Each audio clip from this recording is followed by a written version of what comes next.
واش كاين شي مصيبة أكثر من أنه يموت لك أكثر من 40 واحد مغربي و49 ألف مغربية ومغربي كيواصلوا لسبتة؟ عدد الآن في خبر عاجل مثل رويترز بتنقل عن وزير الداخلية الإسبانية 49 ألف مهاجر عبروا الحدود من المغرب إلى سبتة خلال 24 ساعة. هذا عدد كبير جدا في فترة زمنية قصيرة. ولحد الساعة لا ناطق رسمي باسم الحكومة المغربية هضر، ولا رئيس حكومة هضر، ولا مسؤول، ولا رئيس جماعة، وصمت مطبق في الإعلام الرسمي. وفي الوقت في الجارة الإسبانية كتلقى رئيس الحكومة خرج دار ندوة صحفية وشرحوا هضر بصرف النظر شنو قال. كتلقى رئيس ديال سبتة خرج هضر. كتلقى الناس في اسبانيا خرجوا داروا وقفة ضد سانشيز، كيقول له سانشيز يا ابن العاهرة.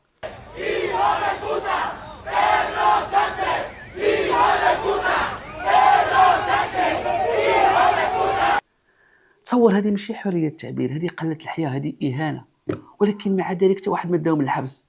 واش كاين شي بؤس أكثر من هذا البؤس؟ شوفي واسنا حنا في المغرب اللي ماتوا مغاربة، اللي ماتوا مغاربة 49 مغربي. وخرج رئيس الحكومة الإسبانية وكيهضر على سبتة تيقول إسبانيا، يعني كيقيس مشاعرنا الوطنية. حتى شي مسؤول مغربي ما رد عليه، حتى شي مسؤول مغربي ما قالنا حقيقة الوفيات، حتى شي مسؤول مغربي ما قالنا عدد الأفواج اللي خرجت، حتى شي واحد مسؤول مغربي ما خرج يفسر لنا ماذا وقع. تركونا فريسة للإشاعات المغرضة والخطيرة جدا. إشاعة تقول بأن المغرب هو من يقف وراء هذا الشيء. وعلاش؟ لأن المغرب غضب من زيارة ديال سانشيز للجزائر. إشاعة أخرى كتقول لك لا ماشي هذا هو الصراع، الصراع كاين ما بين أجهزة وسط الدولة، شي جهة باغية الخدمة في الدولة وبالتالي اختارت مناسبة عيد العرش. ثم كتجي الرواية الإسبانية عن طريق على سانشيز، قال لك كاين واحد الحكم قضائي إسباني المحكمة العليا قال بأن الناس اللي كيجيو عن طريق البحر وكيوصلوا إلى إسبانيا ما يمكنش نرجعوهم. علاش؟ لأن الحدود ليست مادية، وأن الناس استغلوا هذا الحكم القضائي وعليها تجار ديال الهجرة استغلوا هذا الوضع وباش وقعت هذه الكارثة.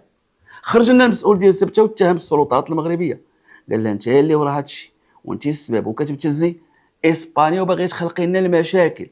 Quiero decirle que en mayo de 2021 ya comprobamos cómo las autoridades marroquíes eran capaces de utilizar a sus ciudadanos para presionar a España, eran capaces de utilizar a sus ciudadanos para desestabilizar a Ceuta y generar inquietud en nuestra población. مصيبة المصائب، كارثة الكوارث. المسؤول ديال اسبانيا كيهضر، المسؤول ديال سبتة كيهضر، رئيس الحكومة كيهضر، الوقفات ضد شانزيز. شنو كاينه في المغرب؟ شنو كاينه في المغرب؟ واللي ماتوا مغاربة واللي حاربوا 49 مغاربة، واصبحنا الشهداء امام العالم لان كيبان واحد المجتمع هارب من بلاده. بدل ما تخرج عندنا المسؤولين اللي كيتلقاو المال العام ويشرحوا لنا، تركونا فريسة لهذه الإشاعات. بالله عليكم أخوتي المغاربة، واش الدولة المغربية غتنظم هذه الهجرة؟ الدولة اللي وراها هادشي، هذه قمة الغباء اللي كيروج هذا. علاش غباء؟ علاش غباء؟ أولا المناسبة محدد. شنو هو المناسبة؟ عيد العرش. ما معنى العرش؟ هو اللحظة اللي خص يكون فيه النقاش والفرحة والمكتسبات والمنجزات والشعب فرحان. حنا كيفاش المخيال ديالنا عيد العرش؟ شنو كان عندنا عيد العرش مع الحسن تاني؟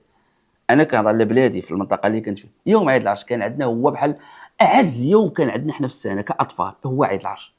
علاش؟ كيجيو الخزانات من النواحي ديالنا وكيدوروا القياطن، تيكونوا دوك المجامر برا وكيذبحوا الحواله وشي كيذبحوا البقر، وكنعقل على دوك الطواجن كتشم الجلبانه وديال القوق. كيجيو مال الكرارس، لاول مره كنشوفوا الكرارس تيعمروا لنا الشارع، كيبيعوا كاوكاو، تيبيعوا جبان، كولو، كلش كيبيع. وحنا كاطفال كان يوم ما بعده يوم، هو يوم فرحه. وفي المدرسه كنديروا الاحتفالات وكنديروا الانشطه الفنيه والمسرحيه. كان اعز يوم هو عيد العرش. غدور الايام الدوله المغربيه اليوم اللي هو اعز تحول. واش هل يقبل هذا بعقل؟ بالعكس. ولماذا الملك اختار واحد الخطاب فيه الامل؟ بالعكس، بمعنى ما يمكنش هذا الهبيل اللي غيقولها ان الدوله وراها هادشي. جوج يروجون انه تقدر تكون شي جهه واخد الدوله باغي يخدم. والله ما كاين شي جهه وسط دوله، والله ما كاين اللي يتفلفس في هذه البلاد. واحد الهضره كتبقاو نسمعوا راه حنا كنبقاو، والله ما يقدر شي واحد يتفلفس. انا استعملت معكم مصطلح المغرب شي هاد البلاد، والله ما كاين شي مسؤول يقدر يلعب حدا مالي الحال، والله ما تقدر. ولا يعرفوك ولا تيحيدوا لك